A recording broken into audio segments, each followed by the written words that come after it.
Folded hands. Meiporul Nayanar. Meiporul Nayanar was a Siva Bhakta whose life was dedicated to truth, which is God. He was the king of Cheti Nadu, with his capital at Tirukovilur. The truth of the Vedas was apparent in his life and he served his subjects with great love and justice.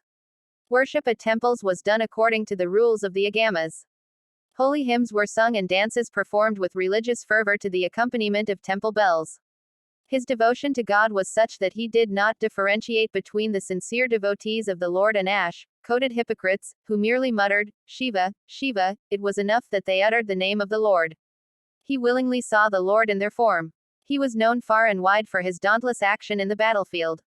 The neighboring chief Muktinathan challenged him several times, but Meiporul Nayanar routed and disgraced him.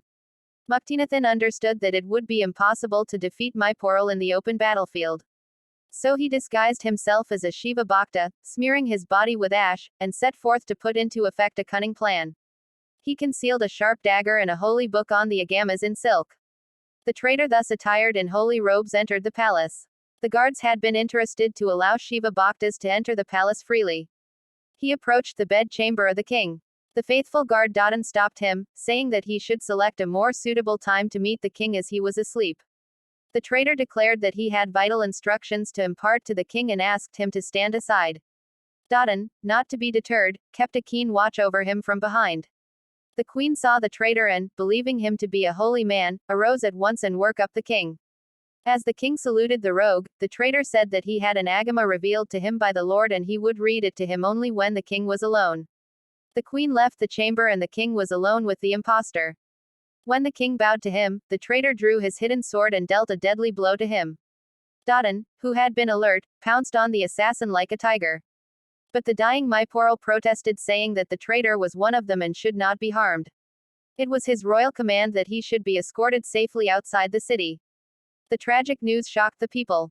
Deeply angered, they demanded revenge, but Dadan reiterated the royal command that the traitor should not be harmed. He safely led the traitor outside the city ramparts. The dying king beamed with happiness and said that his subjects should respect Saivism and those who carried its symbols with unquestioning faith in the Lord. With every breath they should utter the 5-lettered mantra Namasivaya. With these last words, he meditated on the Lord Nataraja. The Lord appeared before him, showered his grace upon him and gave his soul the everlasting bliss of dwelling at his feet. Meiporul became a martyr who performed his duty till the end by protecting even his murderer only because he carried the Lord's symbols. Thirucharambalam. Thank you for watching and subscribe Nella Ulavarapani YouTube channel.